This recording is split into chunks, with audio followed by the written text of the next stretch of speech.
আসসালামু আলাইকুম ওরহমতুল্লাহি ওয়াবারাকাতুহ। ইন্নাল হামদুলিল্লাহ ওয়াসসালাতু ওয়াসসালামু আলা মুহাম্মাদিনিল মুস্তাফা ওয়া আলা আলিহি ওয়া আসহাবিহিল মুজতাবা, আম্মা বা'দ। প্রিয় দর্শক শ্রোতা, পৃথিবীর যে প্রান্ত থেকেই এই মুহূর্তে আপনারা উপভোগ করছেন আপনাদের প্রিয় চ্যানেল TBN 24 টেলিভিশনের সাপ্তাহিক জীবন ঘনিষ্ঠ আয়োজন সরাসরি প্রশ্নোত্তরমূলক অনুষ্ঠান ইসলামী সমাধান অনুষ্ঠানের আজকের পর্বেও যথারীতি আপনাদের সঙ্গে আছি আমি নিজাম বিন মুহিব। প্রিয় দর্শক, প্রতি সপ্তাহেই আমরা একটি গুরুত্বপূর্ণ বিষয়ে আলোচনা শুনে থাকি এবং যেহেতু হজের মৌসুম চলছে, আমরা গত সপ্তাহেও এর আগের সপ্তাহেও আমরা হজ নিয়ে আলোচনা শুনেছি। ধারাবাহিকভাবে আমরা আলোচনা শুনব হজ নিয়ে। আজকেও যথারীতি আমরা আলোচনা শুনব আমাদের প্রিয় স্কলার ডক্টর মোহাম্মদ মনজুর ইলাহি হাফিজাহুল্লাহ স্যারের কাছ থেকে। কিছুক্ষণের মধ্যেই স্যার আমাদের সঙ্গে যুক্ত হবেন ইনশাআল্লাহ। প্রিয় দর্শক, আপনারাও আমাদের সঙ্গে যুক্ত হতে পারবেন এবং আমাদের সঙ্গে যুক্ত হয়ে আপনার যে কোনো প্রশ্ন আমাদেরকে জানাতে পারবেন স্ক্রিনে প্রদর্শিত নম্বরে ফোনের মাধ্যমে। তবে অবশ্যই একটি বিরতির পরে আমরা আপনাদের প্রশ্নগুলো নেওয়ার চেষ্টা করব। হজ আল্লাহ রাব্বুল আলামিন কর্তৃক ফরজ একটি ইবাদত। আল্লাহ রাব্বুল আলামিন কুরআনুল কারীমে বলছেন, ওয়ালিল্লাহি আলান নাস হিজ্জুল বাইত মান ইসতাতা ইলাইহি সাবিলা। এই আয়াতের মাধ্যমেই আল্লাহ রাব্বুল আলামিন আমাদের উপর হজকে ফরজ করেছেন। আমাদের সমাজে দেখা যায়, বিশেষ করে আমেরিকা সহ পৃথিবীর নানান জায়গায় এই জিনিসটা দেখা যায়। সেটা হলো যে অনেকের উপরে হজ ফরজ হয়েছে অনেক আগেই, কিন্তু আমরা অনেক সময় ছেলে বিয়ে করাতে পারিনি, মেয়ে বিয়ে দিতে পারিনি, এই অজুহাতে আমরা হজ করিনি। মনে রাখতে হবে, এই ফরজ ইবাদত করার আগ পর্যন্ত আগেই যদি আপনার মৃত্যু হয়ে যায় তাহলে কিন্তু আল্লাহর কাছে এর জন্য আমাদের জবাবদিহিতার আওতায় পড়তে হবে। সেজন্য আমাদের যাদের উপর হজ ফরজ করেছেন আল্লাহ তাআলা এবং আমাদের যাদেরকে সামর্থ্য দিয়েছেন, অতি দ্রুত আমাদেরকে হজ করে ফেলা উচিত। এই বছর আমরা যারা হজ করব তারা অবশ্যই কিছু বিষয়ে লক্ষ্য রাখব। সর্বপ্রথম যেই জিনিসটা আমাদের জানা দরকার, যে ইসলামের মধ্যে ইবাদতের তিনটি স্তর রয়েছে। অর্থাৎ ইবাদত মূলত সাধারণত তিন প্রকার হয়ে থাকে। যেমন এক ধরনের ইবাদত রয়েছে শুধুমাত্র শারীরিক ইবাদত, যেমন সালাত, সিয়াম, তিলাওয়াত, জিকির, এগুলো শুধুমাত্র শারীরিক ইবাদত। কিছু ইবাদত রয়েছে শুধুমাত্র আর্থিক ইবাদত, যেমন কোরবানি, জাকাত, ফিতরা, সাদাকা, এই ধরনের যত ইবাদত রয়েছে সেগুলো শুধুমাত্র আর্থিক ইবাদত। একমাত্র হজ হচ্ছে সেই ইবাদত যেটি আর্থিক এবং শারীরিক পরিশ্রমের মাধ্যমেই আমাদেরকে সম্পাদন করতে হয়। যারা এই বছর আমরা হজে যাব, হজে যাওয়ার প্রস্তুতি নিচ্ছি বা অলরেডি চলে গেছেন, আমরা সেই মানুষদের কাছে আমাদের প্রতি পর্বের মেসেজগুলো আমরা পৌঁছে দেওয়ার চেষ্টা করব, যেন হজের আগেই একটি পরিপূর্ণ শিক্ষা নিয়ে আমরা হজকে সম্পন্ন করতে পারি। হজের মূল কাজ কিন্তু মাত্র 5 দিন। জিলহজ মাসের 8, 9, 10, 11, 12 এই 5 দিন শুধুমাত্র মূল কাজ। এর আগে এবং পরে লম্বা একটি সময় থাকে, যেই সময়টাতে আমরা চেষ্টা করব বেশি বেশি ইবাদত করার, নফল নামাজ পড়ার, দোয়া করার। আমরা অনেক সময় এই সময়গুলোকে অবহেলায় কাটিয়ে ফেলি, এমনভাবে কাটাই, দেখা গেল যে আমাদের যে গুনাহের অভ্যাস থাকে, অনেক সময় দেখা যায় মক্কা মদিনায় দেখা যায় যে যাদের বিড়ি সিগারেট খাওয়ার অভ্যাস থাকে তারা সেখানে গিয়েও সে অভ্যাসটা চলমান রাখেন। এটা অত্যন্ত দুঃখজনক বিষয়। আমরা চেষ্টা করব যে যেহেতু আমি আল্লাহর ঘর জিয়ারতের উদ্দেশ্যে বের হয়েছি এবং পৃথিবীর 800 কোটি মানুষের মধ্য থেকে আল্লাহ রাব্বুল আলামিন আমাকে হজ করবার জন্য নির্বাচিত করেছেন, সেই জন্য আমাকে অত্যন্ত সৌভাগ্যবান হিসেবে নিজেকে মনে করে এবং এমনভাবে হজ সম্পন্ন করা যেমন আমার হজ আরাফার ময়দানেই আল্লাহ রাব্বুল আলামিন আমার জীবনের সমস্ত গুনাহখাতাগুলো মাফ করে দেন। এমনভাবে কায়মনোবাক্যে আল্লাহর কাছে নিজেকে সোপর্দ করা, এমনভাবে রোনাজারি করা, কান্না করা, এমনভাবে আল্লাহর কাছে সিজদায় পড়ে গিয়ে দোয়া করা যেন আল্লাহ রাব্বুল আলামিনের দয়া হয় আমার প্রতি এবং আমি যেন আল্লাহর কাছ থেকে ক্ষমা পেয়েই তারপরে আমি আমার দেশে আমেরিকায় ফিরে আসতে পারি, কিংবা যেই দেশেই থাকি সেই দেশে ফিরে আসতে পারি। অর্থাৎ মূল মেসেজটা হচ্ছে আমাদের যে হজ করতে গিয়ে আমাদের যেন এমন না হয় যে আমি গেলাম হজ করতে কিন্তু সেখানে গিয়ে আমি উল্টো আরও আল্লাহর কাছে ক্ষমা না পেয়ে উল্টো আরও গুনাহ নিয়ে দেশে ফিরলাম। যেমন একটি উদাহরণ দিতে চাই আমরা, যে যখন আমরা তাওয়াফ করি, তাওয়াফের ওই জায়গায় আমাদের অনেকের একটা আক্ষেপ থাকে যে হাজরে আসওয়াদ আমি চুমু দিব। এই হাজরে আসওয়াদকে চুমু দেওয়া হচ্ছে সুন্নাহ, কিন্তু আমরা যেহেতু লক্ষ লক্ষ টাকা আমাদের খরচ হয়, আমরা সেখানে হজ করতে যাই বা উমরা করতে যাই, উমরা করার সময় বা হজের সময় আমরা যখন তাওয়াফ করি, সেই জায়গায় অনেক সময় আমাদের মা বোনেরা থাকেন আমাদের সামনে পেছনে ডানে বামে, আমরা অনেক সময় তাদেরকে কষ্ট দেই। এমন অনেক আল্লাহর বান্দাকে আমরা হয়তো হাত দিয়ে ঘুষি দিয়ে আমি কিভাবে সবার আগে হাজরে আসওয়াদ চুমু দিতে পারবো সেই চেষ্টাটা করি। এই যে আমাদের প্রতিযোগিতা, একটি সুন্নাহ পালন করতে গিয়ে আমি কিন্তু হারাম কাজ পর্যন্ত করে ফেলছি মনের অজান্তেই। এই কাজগুলো যেন আমরা না করি, কারণ আল্লাহ রাসূল সাল্লাল্লাহু আলাইহি ওয়াসাল্লাম হাদিসের মধ্যে বলছেন, মান হাজ্জা ফালাম ইয়ারফুস ওয়ালাম ইয়াফসুক রাজাআ কায়াউমিন ওয়ালাদাতহু উম্মু। যে ব্যক্তি হজ করতে যাবে, যিনি বাইতুল্লাহ যাবেন হজ করার জন্যে, সে ব্যক্তি যদি কোনো অশ্লীল কথা না বলে, কোনো পাপাচারে লিপ্ত না হয়, কোনো মন্দ কাজে লিপ্ত না হয়, কোনো অশ্লীল কাজ না করে, এমনভাবে যদি সে হজ সম্পন্ন করে ফিরে আসতে পারে, এমনভাবে সে ফিরে আসবে, রাজাআ কায়াউমিন ওয়ালাদাতহু উম্মু। নবীজি সাল্লাল্লাহু আলাইহি ওয়াসাল্লাম বলছেন, সে এমন নিষ্পাপ হয়ে ফিরে আসবে যেমন সে মাত্রই তার মায়ের গর্ভ থেকে পৃথিবীতে আসলো।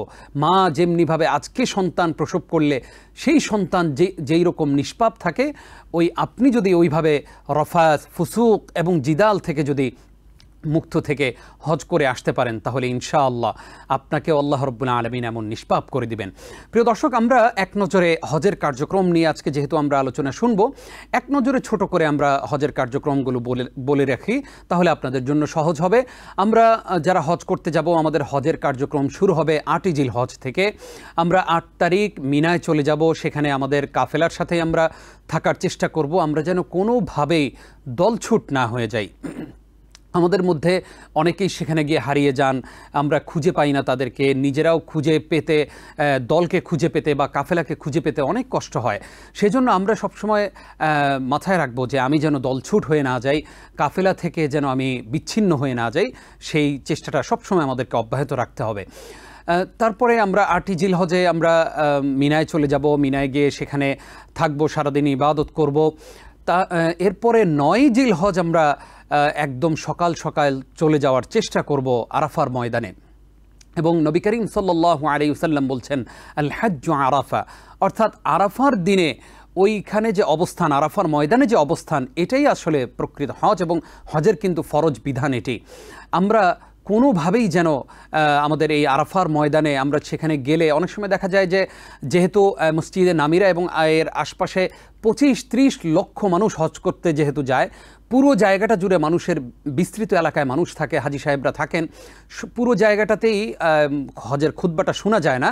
সেজন্য অনেক সময় দেখা যায় যে যারা আরাফার ময়দানে অবস্থান করেন, সেখানেও বিভিন্ন রাজনীতি, দেশের নানান বিষয়াবলী নিয়ে কথাবার্তা, ফাহিশা কথাবার্তা, দুষ্টমি, ফাজলামি, এই ধরনের আচরণ আমরা করে থাকি অনেক সময়। এই কাজগুলো আমরা ওই জায়গায় কখনোই করব না, কারণ এই আরাফার ময়দানে, আরাফার দিনে আল্লাহ রাব্বুল আলামিন এত বেশি মানুষকে ক্ষমা করে দেন যে অন্য কোনো দিন আল্লাহ রাব্বুল আলামিন এত বেশি মানুষকে ক্ষমা করেন না। প্রিয় দর্শক, সেই জন্য 9ই জিলহজ আমরা আরাফার ময়দানে অবস্থান করব এবং সেখানে খুতবা শুনব। 12টার সময়ে যিনি আমির থাকবেন, যিনি খতিব থাকবেন, তিনি খুতবা দিবেন। আমরা যদি খুতবা শুনতে নাও পারি, আমরা দোয়া করব সেখানে এবং আল্লাহর কাছে ক্ষমা চাইব। এরপরে জোহর এবং আসরকে আমরা জমা করব, অর্থাৎ জোহর আসরের সালাত আমরা একসাথে আদায় করব এবং কসর করব। নবী করিম সাল্লাল্লাহু আলাইহি ওয়াসাল্লাম তার জীবনে যে হজ করেছেন, সেখানে তিনি জোহর এবং আসরের সালাতকে তিনি একসাথে পড়েছেন, জমা করেছেন এবং কসর করেছেন। অর্থাৎ জোহর এবং আসরের সালাতকে এক আজান 2 একামতে আমরা পড়ব। 2 রাকাত জোহরের সালাত এবং সাথে সাথে 2 রাকাত আসরের সালাত আমরা আদায় করে নিব। এরপর সেখানে সূর্যাস্তের আগ পর্যন্ত আমরা থাকব। সূর্য ডুবে গেলে এই আরাফার ময়দান থেকে আমরা চলে যাব মুজদালিফায়। মুজদালিফায় গিয়ে আমরা মাগরিব এবং এশা জমা এবং কসর করব, অর্থাৎ মাগরিবের নামাজ আমরা 3 রাকাত আদায় করব, তারপর 2 রাকাত এশার সালাত আমরা কসর করব, পরে আমরা বেতের পড়ে নেব। এভাবে আমরা কসর করব। এরপরে মুজদালিফায় আমরা চেষ্টা করব একাকী আল্লাহর কাছে নিজের গুনাহগুলো মাফ চাওয়ার, এবং আল্লাহর কাছে কিভাবে আপনি ক্ষমা চাইবেন, আমার পাপ কতটুকু সেটা আমি ছাড়া আর কেউ জানে না, আমি ছাড়া এবং আমার রব ছাড়া আর কেউ জানে না। মানুষ হয়তো বাহ্যিকভাবে আমাকে দেখে যে আমি অনেক নামাজ পড়ছি, সিয়াম পালন করছি, দান সাদাকাত করছি, কিন্তু আমি গোপনে কি পাপ করছি সেটা আল্লাহ রাব্বুল আলামিন আর আমি ছাড়া কেউ জানে না। হয়তো সেই পাপগুলোর কথা স্মরণ করে আল্লাহর কাছে ক্ষমা চাওয়া। 9 জিলহজ আমরা মুজদালিফায় সূর্য ডোবার পরে চলে যাব। সেখানে গিয়ে মুজদালিফায় আমরা রাত্রি যাপন করব এবং সেখানে কঙ্কর রয়েছে, শয়তানকে যে পাথর মারা, সেই পাথরগুলো মুজদালিফায় আপনি পাবেন। সেখান থেকে 49টা পাথর আপনি সংগ্রহ করে রাখবেন, বেশি রাখবেন যেন শয়তানকে পাথর মারতে গিয়ে সেখানে কম না হয়। কোনো একটা পাথর হাত থেকে পড়ে গেলেও আপনি যেন আপনার পলিথিন অথবা কৌটা থেকে সেই পাথর নিতে পারেন, অর্থাৎ 49টা পাথর আপনার থাকতেই হবে। মুজদালিফায় আপনি পাথর সংগ্রহ করলেন এবং সেখানে আপনি ফজরের সালাত আদায় করে আপনি 10 তারিখ 9 জিলহজের পরে 10 জিলহজ ইয়ৌমুন নাহার, এই 10 জিলহজ আপনি চলে যাবেন। প্রথমে শয়তানকে কঙ্কর মারবেন, বড় শয়তান জামারায় আপনি কঙ্কর মারবেন 60টি কঙ্কর, এবং সবসময় আপনার দলের সাথে আপনার কাফেলার সাথেই থাকবেন, আপনার আমিরের আনুগত্য করবেন। আমিরের কাছ থেকে না বলে আপনি কোথাও যাবেন না। 10 জিলহজ আপনি প্রথমে শয়তানকে কঙ্কর মারা শেষ হলে বড় শয়তানকে শুধুমাত্র ওই দিন কঙ্কর মারবেন।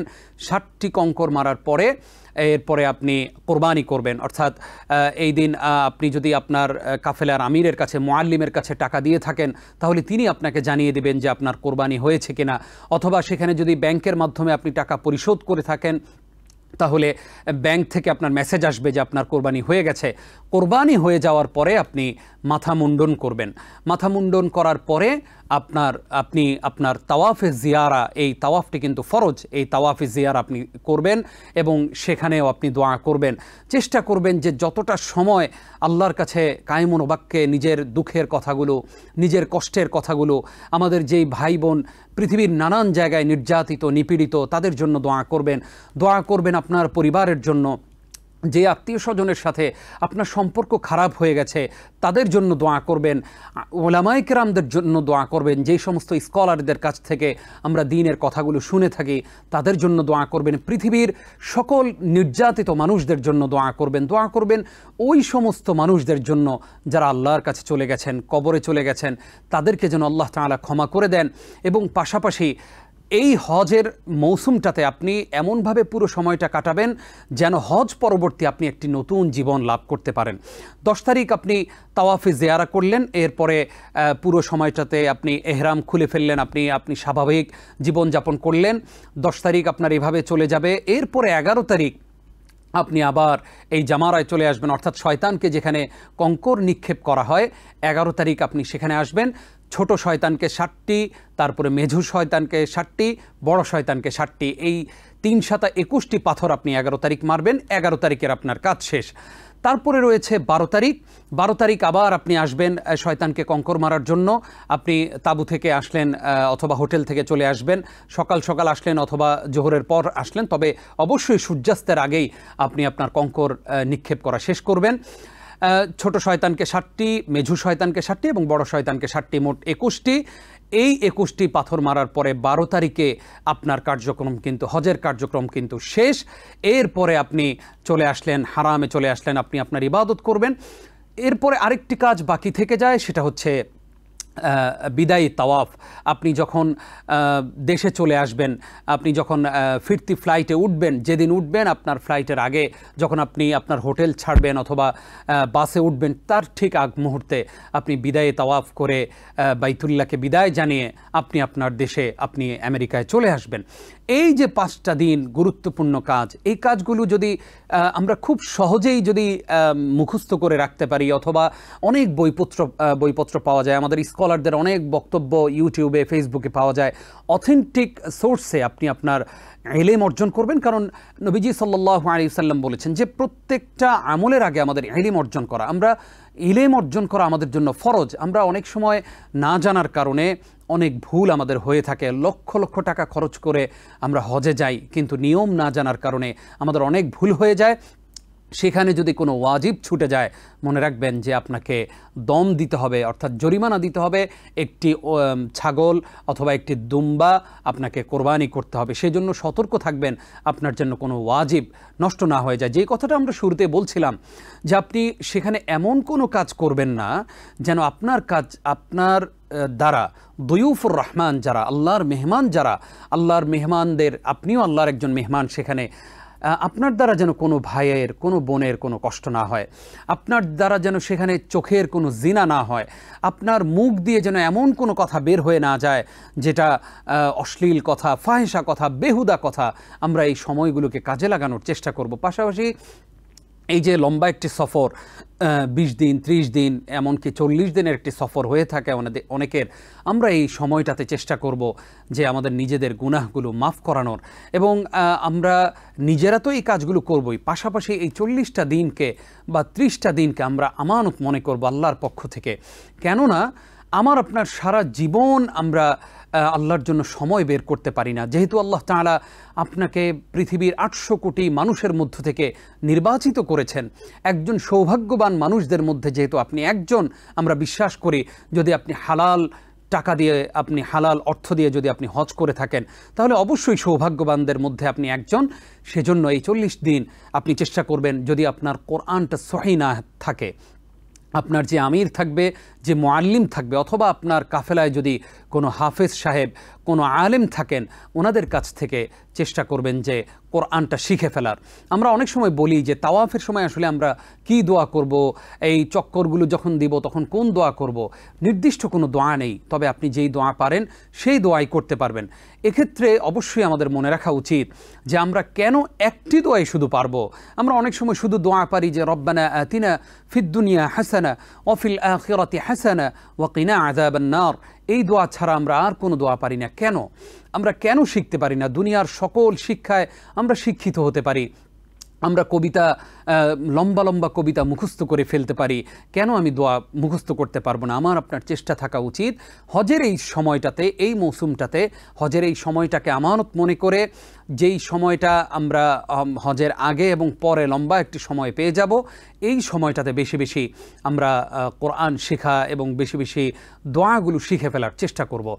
এবং আমরা চেষ্টা করব যে এই হজের এই সফরটাকে একটি মূল্যবান সফর হিসাবে এবং ত্যাগের সফর হিসাবে এবং প্রাপ্তির সফর হিসাবে, একটি শিক্ষার সফর হিসাবে, যেই সফর আমার পুরো জীবনের একটি শিক্ষা হয়ে থাকবে। শিক্ষার আলো নিয়ে আমি যেন দেশে ফিরতে পারি, আমি যেন এসে আমাদের চারপাশটাকে আলোকিত করতে পারি, আমার পরিবারকে আলোকিত করতে পারি। আমি হজ থেকে এসে আমি আমার মেয়েটাকে যেন পর্দানশীল বানাতে পারি, আমার ছেলেটাকে যেন বুঝাতে পারি যে বাবা আসলে যত অর্থ করে দিয়েছেন সব আল্লাহ রাব্বুল আলামিন আমাদেরকে দিয়েছেন, তিনি চাইলে যখন ইচ্ছা তখনই কিন্তু আমাদের কাছ থেকে নিয়ে নিতে পারেন, এবং সকল ক্ষমতার মালিক তিনি, আমাদের আসলে কিছুই নাই। পরিবারকে যেন দিনে একটি পরিবেশ আমি আপনি দিতে পারি। আমরা অনেক সময় দেখা যায় যে নামের জন্য হজ করি, আল্লাহ আমাদেরকে হেফাজত করুক। অনেক সময় দেখা যায় যে নামের আগে কেন আমাদের আলহাজ লেখা হলো না, অনেক সময় আমরা রাগ করি। অনেক প্রোগ্রামে যখন দেখি যে আমার নামের আগে আলহাজ নেই বা হাজি সাহেব নেই, এই শব্দটা না দেখলে আমাদের রাগ হয়। কেন? আমরা যে নামাজ পড়ি কখনো তো আমরা বলি না যে আমার নামের আগে আল মুসাল্লি এই শব্দটা লাগান, কখনোই আমরা বলি না। সেই জন্য আমাদেরকে মনে রাখতে হবে নবী করিম সাল্লাল্লাহু আলাইহি ওয়াসাল্লাম হজ করেছেন, সাহাবায়ে কেরাম রিদওয়ানুল্লাহি তাআলা আলাইহিম আজমাইন তারা হজ করেছেন। কই তাদের নামের আগে তো আমরা কখনো দেখি না যে আলহাজ বা হাজি। কিন্তু আমরা কেন এত বড়াই করি? আমাদের আসলে মানুষকে দেখানোর ইবাদত অনেক বেশি। আমরা যেই কোনো ইবাদত করার ক্ষেত্রে, আল্লাহ মাফ করুক, অনেকেই আমাদের দর্শক শ্রোতা যারা দেখছেন তাদের মধ্যে হয়তো অনেকে থাকতে পারেন যে আমরা মানুষকে দেখানোর জন্য ইবাদত করি, মানুষ আমাকে ভালো বলবে, আমি এই জায়গায় ডোনেট করলে মানুষ আমাকে দানশীল বলবে, ডোনার বলবে, অথবা আমি এই জায়গায় যদি মানুষের কিছু উপকার করি মানুষ আমাকে বলবে যে না এই লোক সবসময় মানুষের উপকার করে। অথবা আমি হজ করে আসলাম, হজ করে আসার পরে কিছুদিন আমি জুব্বা পরে লম্বা আলখেল্লা পরে ঘুরলাম, কিন্তু এরপরেই আমার যেই চিরাচরিত অভ্যাস, সেই সুদ, সেই ঘুষ, সেই অবৈধ ইনকামের সাথে জড়িয়ে পড়লাম, আল্লাহর ওয়াস্তে এই কাজগুলো থেকে আমরা নিজেদেরকে মাহরুম রাখার, নিজেদেরকে হেফাজতে রাখার চেষ্টা করব। না হয় এই যে লক্ষ লক্ষ টাকা খরচ করে আপনি হজ করলেন, আল্লাহর ঘরের মেহমান হলেন, যদি আপনার নিয়তকে আপনি যদি খালেস করতে না পারি, নবী করিম সাল্লাল্লাহু আলাইহি ওয়াসাল্লাম বলছেন ইন্নামাল আমালু বিন্নিয়াত, আমাদের এই নিয়তকে বিশুদ্ধ করা অত্যন্ত জরুরি। আপনি যে তালবিয়া পড়বেন, আপনি যে লাব্বাইক আল্লাহুম্মা লাব্বাইক লাব্বাইক লা শারীকা লাক লাব্বাইক ইন্নাল হামদা ওয়ান নি'মাতা লাকা ওয়াল মুলক লা শারীকা লাক, এই যে তালবিয়া পড়বেন, এটা যেন আপনার হৃদয় থেকে বের হয়, এটা যেন শুধুমাত্র মুখনিসৃত বাণী না হয়, এটা যেন আপনার অন্তরের ভেতর থেকে বের হয় এবং সাথে যেন 2 ফোঁটা অশ্রু পড়ে যে ইয়া রব, আপনার কাছে আমি শুকরিয়া আদায় করি, আপনি আমাকে হজের জন্য কবুল করেছেন। কত শত মানুষের লক্ষ লক্ষ টাকা আছে, কত কোটিপতি আছেন, কিন্তু তাদেরকে তো আল্লাহ তাআলা সেই সৌভাগ্য দেন নাই বাইতুল্লাহ জিয়ারতের, তাদেরকে সেই সৌভাগ্য দেন নাই হজ করার। আমাকে, হে রব্বে কাবা, আপনি আমাকে হজ করার সুযোগ দিয়েছেন, আমি আপনার সিজদায় পড়ে, কুদরতি কদমে পড়ে আমি শুকরগুজার হচ্ছি, আমি শুকরিয়া আদায় করি।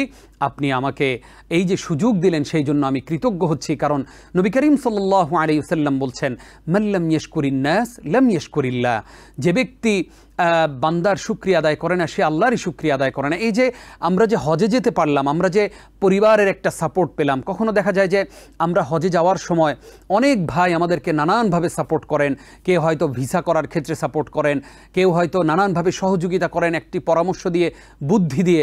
সেই মানুষগুলির প্রতিও কৃতজ্ঞ থাকবো এবং সর্বোপরি আমরা চেষ্টা করব সকলের জন্য দোয়া করার। হজের এই মৌসুমটাকে আমানত হিসাবে নিয়ে আপনি চেষ্টা করব হজের এই সফরটাকে অর্থবহ করে তুলবার, এবং হজ পরবর্তী যেই জীবনটা আমি লিড করব, যেই লাইফ লিড করব, সেটা যেন অবশ্যই আলোকিত একটি জীবন হয় এবং সেই জীবনে যেন কোনো কালো দাগ না পড়ে, সেই জীবনটা যেন সুন্দর হয়। কেউ যেন আমাকে দেখে এটাই মনে করে যে নিশ্চয়ই এই ব্যক্তি আল্লাহর ঘর জিয়ারত করে এসেছে। আমার মুখে যেন শুভ্র দাড়ি থাকে, আমার কথায় যেন শুভ্রতা ঝরে পড়ে, আমার কথায় যেন মাধুর্যতা ঝরে পড়ে, আমার কথায় যেন বিনয় প্রকাশ হয়, আমার কথায় যেন কোনো রূঢ়তা প্রকাশ না হয়। আমি যেন মানুষের কোনো হক নষ্ট না করি, মানুষের কোনো অধিকার নষ্ট না করি, মানুষের সাথে খারাপ আচরণ না করি, এবং সর্বোপরি কারো হক যেন আমার দ্বারা নষ্ট না হয়। আমরা এমন অনেক হাজি সাহেবের কথা জানি, এমন অনেক হজকারীর কথা জানি যারা হজ করতে গিয়েছেন ঠিকই, কিন্তু আত্মীয় স্বজনের হক নষ্ট করেছেন, বাবা মায়ের হক নষ্ট করেছেন, কলিগদের হক নষ্ট করেছেন, এমনকি তার প্রতিষ্ঠানের স্টাফদের হক নষ্ট করে তিনি হজ করতে গিয়েছেন। এই হজ কতটুকু কবুল হবে আল্লাহই ভালো জানেন। তবে আমাদের অবশ্যই হজ করার পূর্বে মানুষের হকগুলো পরিপূর্ণভাবে আদায় করে তারপরে আল্লাহর ঘরে হজ করার উদ্দেশ্যে রওনা দেওয়া দরকার।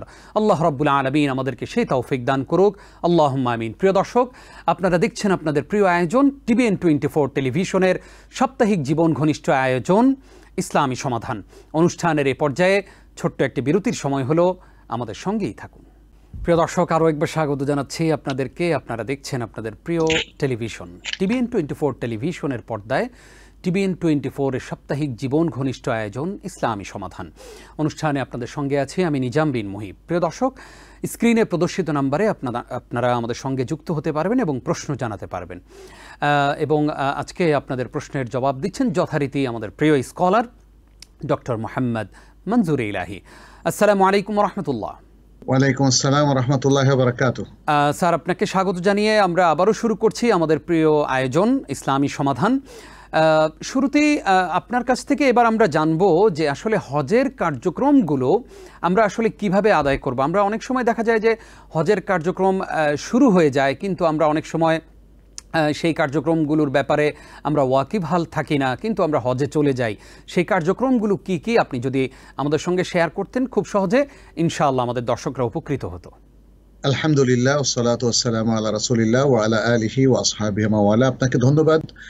আমাদের দর্শকদের মধ্যে অনেকেই হজে যাবেন। আলহামদুলিল্লাহ, আমরা দোয়া করি আল্লাহ যেন তাদের হজকে কবুল করেন এবং হজের জন্য পূর্ণ প্রস্তুতি নেওয়ার তৌফিক দান করেন।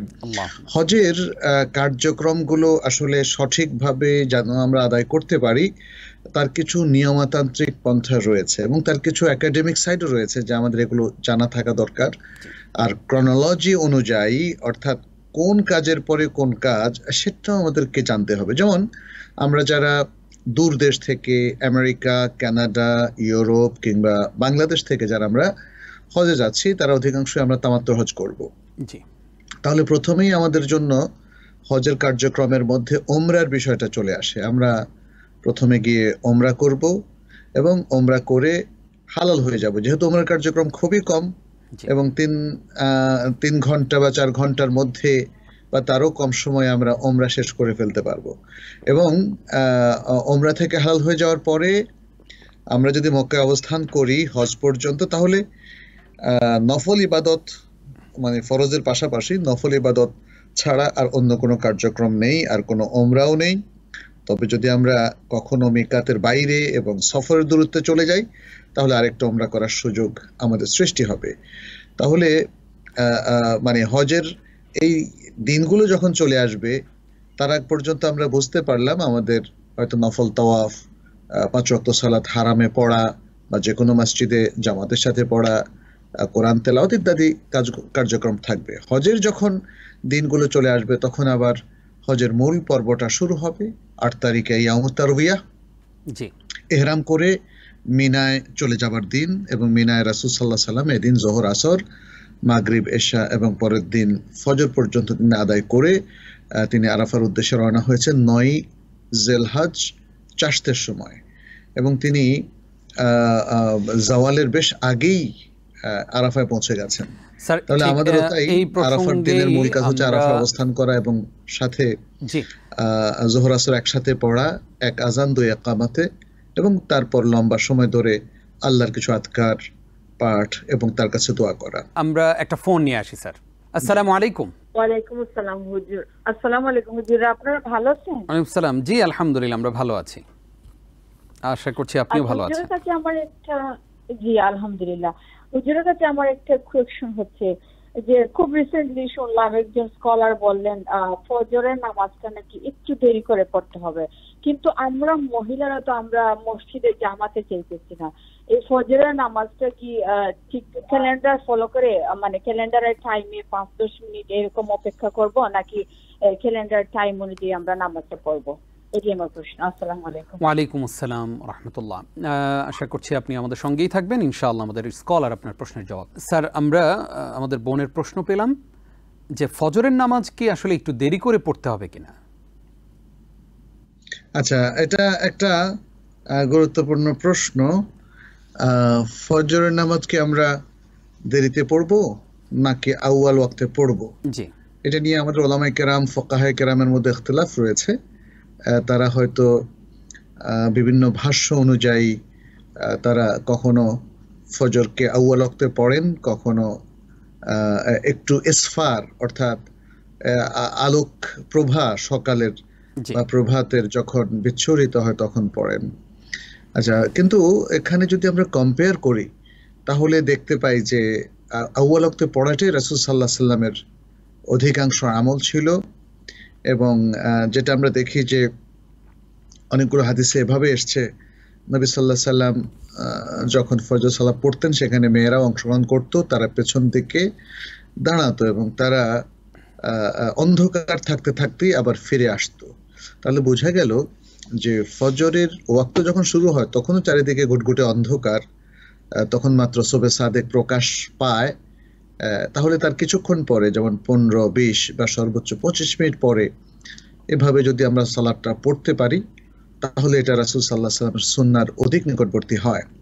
আরেকটি হাদিসের ব্যাপারে যারা ফুকাহে কেরাম ইসফার থাকার পরে তারা যে পড়ার কথা বলেছেন, সেটা একটা কাউলি হাদিস, আসফিরু বিল ফজর ফাইন্নাহু আযযামু লিল আজর, ফজর ইসফার করে পড়ার কথা বলা হয়েছে। তো এগুলো নিয়ে উলামায়ে কেরামের বড় ডিসকাশন আছে। আমরা সেই বড় ডিসকাশনে না ঢুকে এতটুকুই বলবো যে ফজর ওয়াক্ত যতক্ষণ পর্যন্ত থাকে তার মধ্যে ফজর ওয়াক্ত সাহিহ। আচ্ছা, এমনটি বলা যাবে না যে একটু আলো, মানে সূর্য ওঠার ধরেন 25 মিনিট আগে বা 20 মিনিট আগে অনেক আলোক জি দেখা যায়, তাহলে সেই সময় ফজর পড়া কি মাকরুহ হবে কিনা? উত্তর হচ্ছে যে না, মাকরুহ হবে না। আমরা উত্তম ওয়াক্তটা মিস করলাম। জি উত্তম ওয়াক্তটা তাহলে কি? ফজর আউয়াল ওয়াক্ত, আউয়াল ওয়াক্তে পড়াটাই উত্তম। তবে কেউ যদি একটু দেরি করে ফজর ওয়াক্তের মধ্যে ফজর পড়েন তাহলে এটাকে অনুত্তম বা মাকরুহ ওয়াক্ত এগুলো বলা যাবে না। জি, জি আশা করছি আমাদের বোন তার প্রশ্নের জবাব পেয়েছেন। আমাদের সঙ্গে আরো একজন দর্শক আছেন। আসসালামু আলাইকুম। ওয়ালাইকুম আসসালাম রাহমাতুল্লাহি ওয়া বারাকাতুহু। জি বোন, প্রশ্ন করুন। হ্যালো, জি আমরা শুনছি আপনাকে। আচ্ছা, আমার দুটো প্রশ্ন।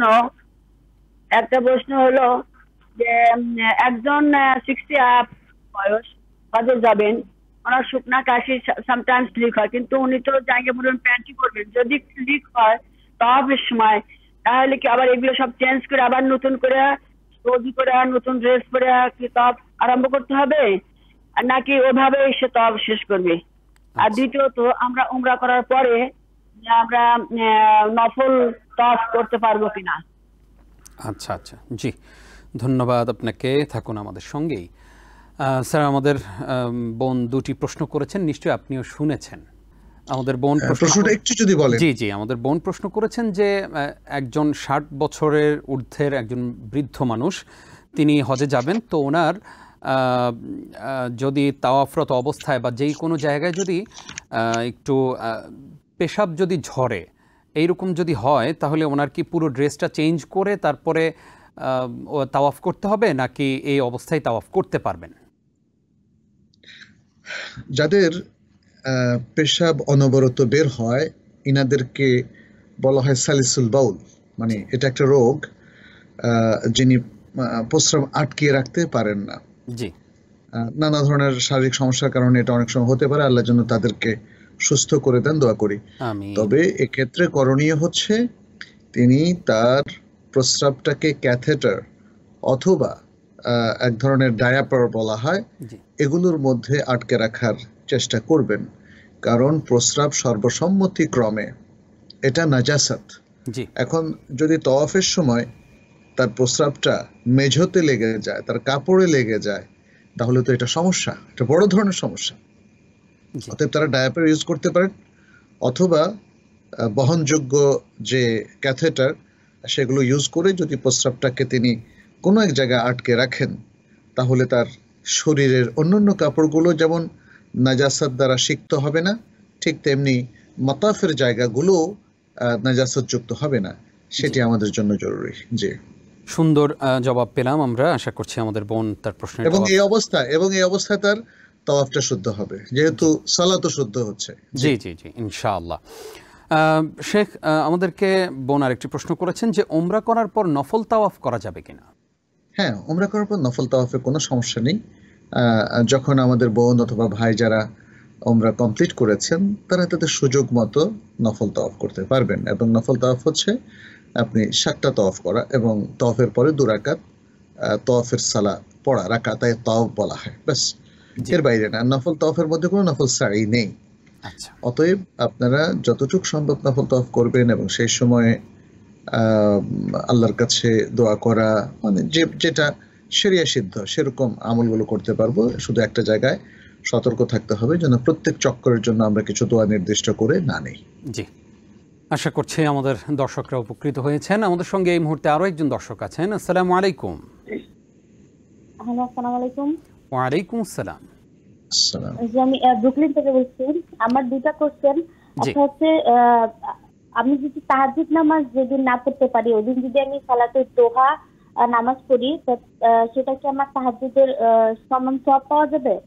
বা সালাতুদ তাহাজ্জুদ আর সালাতুদ দোহা দুটো কি একই নামাজ? ধন্যবাদ আপনাকে, আপনি থাকুন আমাদের সঙ্গেই। স্যার, আমাদেরকে প্রশ্ন করেছেন বোন তাহাজ্জুদ পড়তে না পারলে ওই দিন যদি তিনি সালাতুদ দোহা আদায় করেন, তাহলে একই সওয়াব পাবেন কিনা, পাশাপাশি সালাতুদ দোহা এবং তাহাজ্জুদ কি একই নামাজ কিনা? ধন্যবাদ আপনাকে। সালাতুদ দোহা এবং সালাতুত তাহাজ্জুদ একই নামাজ নয়। সালাতুত তাহাজ্জুদ হচ্ছে কিয়ামুল লাইল, রাতের সালাহ, এবং রাতের সালাহ সর্বশ্রেষ্ঠ সালাহ। দুটো ভিন্ন সালাহ হলেও দুটো নফল সালাহ এবং দুটো সুন্নাহ ভিত্তিক সালাহ। রাসূল সাল্লাল্লাহু আলাইহি ওয়াসাল্লামের কাউলি ফি'লি উভয় ধরনের আমল কিন্তু সালাতুত তাহাজ্জুদ সালাতুদ দোহার মধ্যে রয়েছে। অতএব আমরা সাধারণত আশা করব যে মুসলিমরা চেষ্টা করবে সালাতুত তাহাজ্জুদও পড়তে, আবার সালাতুদ দোহাও পড়তে। এখন যদি কারো কোনো একটা মিস হয়, তাতে কিন্তু তার উপর কোনো পাপ বর্তাবে না। আচ্ছা, তবে এমনটাই যদি হয় যে কেউ সালাতুত তাহাজ্জুদ পড়তে অভ্যস্ত, কিন্তু দোহা সাধারণত তিনি মাঝে মাঝে পড়েন, তাহলে যেদিন তাহাজ্জুদ মিস হবে সেদিন সকালে যদি তিনি সালাতুদ দোহা পড়েন সেটা উত্তম। এটা আমরা দেখি যে যেমন আমাদের ওলামায়ে কেরাম উল্লেখ করেছেন, যদি রাতের সালাতের মধ্যে বেতের সালাত কেউ ভুলে যান, তাহলে তিনি সেটাকে জোড় করে জাওয়ালের আগে চাশতের সালাতের সময় পড়ে নেবেন। তাতে বোঝা যাচ্ছে যে এই ধরনের রিকাভারিটা একটা উত্তম কাজ।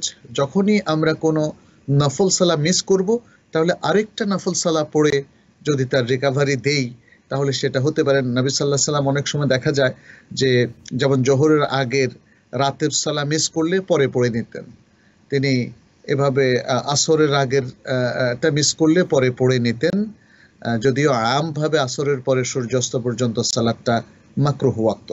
এইভাবে দেখা যাচ্ছে যে কোনো একটা নফল কাজ মিস হলে অন্য আরেকটা নফল দিয়ে সেটাকে রিকাভারি করার আসল বা বেসিক নীতি এবং দৃষ্টান্ত ইসলামে রয়েছে।